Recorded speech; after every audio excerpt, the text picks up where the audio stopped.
There is a plant creeping through the cracks in driveways and along the edges of sidewalks right now, and most people would never give it a second glance.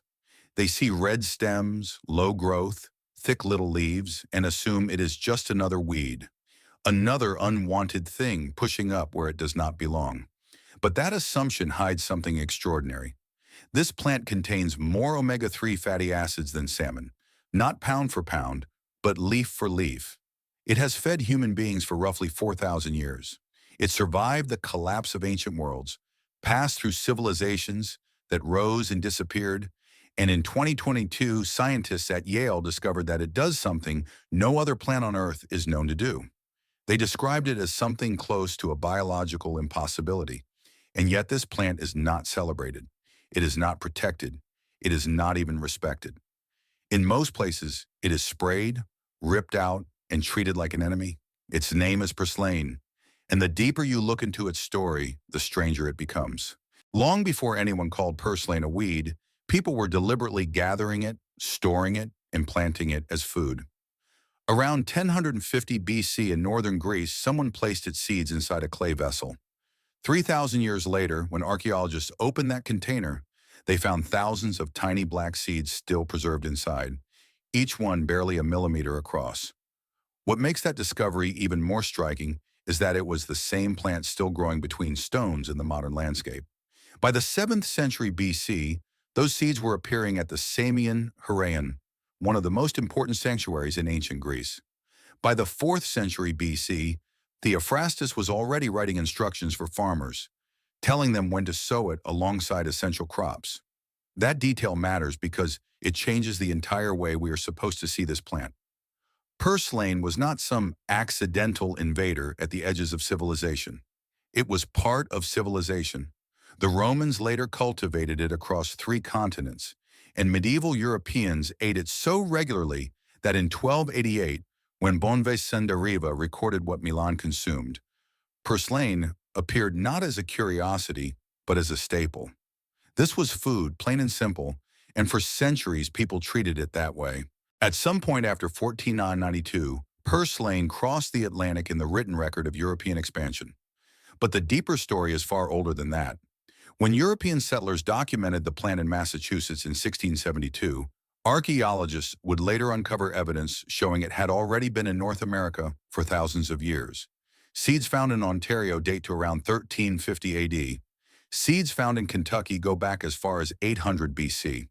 That means purslane was not simply brought over and introduced into a new world. In many places, it was already there, already known, already used. Native American communities had been cultivating it alongside sunflowers, squash, and chenopod's in what is now called the Eastern Agricultural Complex. That detail changes the story completely. On opposite sides of an ocean, in separate civilizations with no shared agricultural system, people reached the same conclusion. This plant mattered. They kept it, grew it, and made room for it among the crops that sustained daily life. And that raises a question that should stop anyone in their tracks. What did they understand about purslane that the modern world has forgotten? That question began to take on new meaning in 1960, when physiologist Ansel Keys launched the 7-country study. He wanted to understand why some populations seemed to suffer from heart disease at catastrophic levels, while others barely showed it at all. Over time, the study followed 12,763 men across 7 countries, turning into one of the most influential long-term investigations in modern nutrition. And among all the populations he examined, one result stood out with almost embarrassing force. The farmers of Crete were eating one of the highest fat diets in the world, with more than 35% of their calories coming from fat. According to the nutritional assumptions of the time, that should have been a disaster. They should have been prime candidates for heart attacks and early death. Instead, they had the lowest cardiovascular mortality rate Keys had measured. Lower than Japan, lower than Finland, lower than anywhere else in the study. For years, scientists pointed to olive oil and called it the answer. Monounsaturated fat became the star. The Mediterranean diet became almost mystical, but the deeper explanation had not been found yet. And when researchers went back to re-examine the evidence decades later, they discovered that the real story was even more surprising than anyone had imagined. In the 1980s, a new team returned to the frozen blood samples from the original study, but this time they were not focused on cholesterol. They were looking for omega-3 fatty acids. What they found overturned the old explanation. The people of Crete had 3 times the omega-3 levels of the Dutch, yet they were not eating 3 times more fish. The source was somewhere else, hidden in the ordinary rhythm of daily meals. It was purslane. They were eating it constantly in salads and stews, sautéed with olive oil, and even indirectly through animals that had been fed on it. Chickens ate purslane, goats ate purslane, then people ate the animals. The entire food system was quietly built around a plant growing wild in the fields. When Dr. Artemis Simopoulos analyzed purslane in 1992, the numbers looked almost unreal. It contained 300 to 400 milligrams of alpha-linolenic acid per 100 grams of fresh leaves, making it the richest vegetable source of omega-3 fatty acids ever measured. It also contained far more vitamin E than spinach, more beta-carotene than carrots, and a dense mix of compounds and minerals that placed it among the most nutrient-rich plants ever analyzed. And when the Lion Diet Heart study later tested a Mediterranean-style diet rich in purslane, walnuts, and omega-3s, the results were so dramatic that the standard diet control group became ethically difficult to justify. So by this point, the mystery was no longer whether purslane mattered. The mystery was why the modern world kept acting as if it did not. That mystery deepened even further in 2022, when Dr. Erica Edwards and her team at Yale published findings that challenged one of the basic assumptions of plant biology. They had been studying purslane because it seemed to thrive under conditions that should have slowed it down or killed it. It handled extreme drought, yet it also grew faster than almost any plant with that level of resilience had a right to grow. Normally, plants make trade-offs. Most use C3 photosynthesis, which works well when water is available. Some, like corn and sugarcane, use C4 photosynthesis, which helps them tolerate heat but still leaves them dependent on water. Others, like cacti, use Km photosynthesis, opening their pores at night to conserve moisture. But that strategy usually comes with painfully slow growth.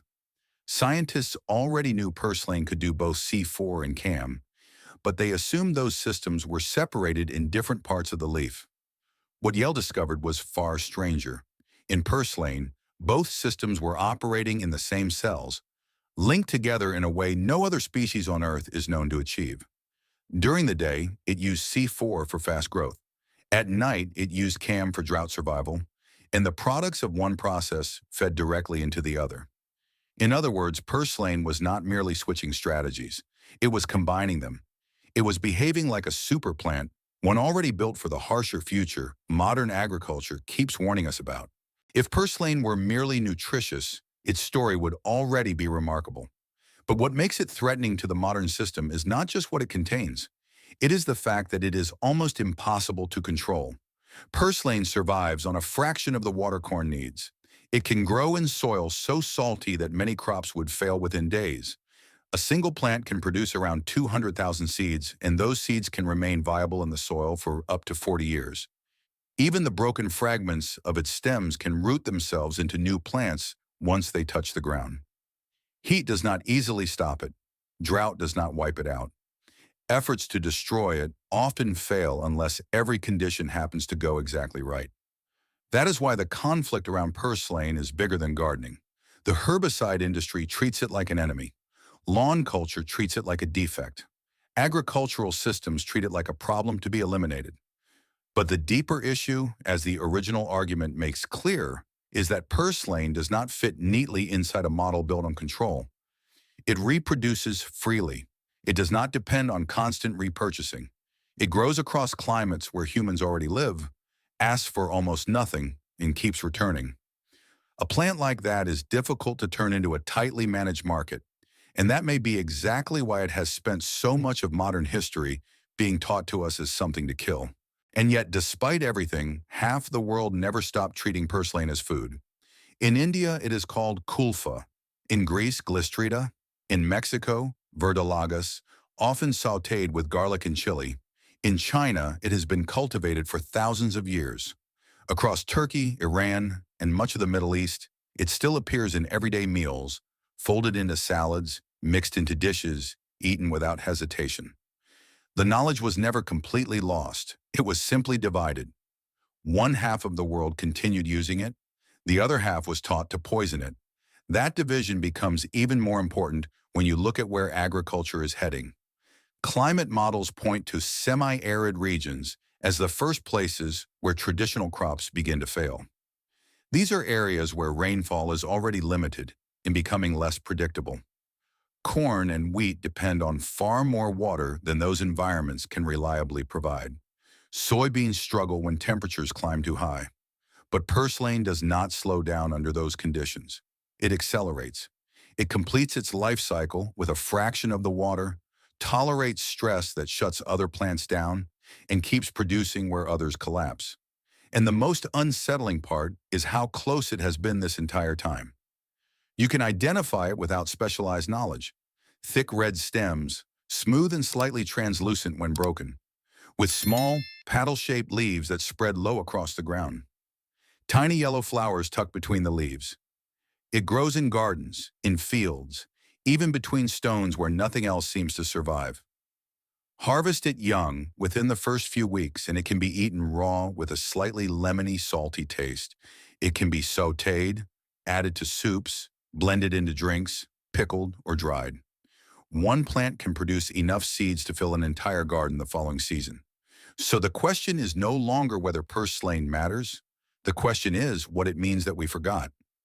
Because the most nutrient-dense plant ever measured, the one capable of surviving the very conditions we fear are coming, has been sitting in plain sight all along. Not hidden in a laboratory, not locked behind patents, but growing freely, quietly in the places we walk past every single day.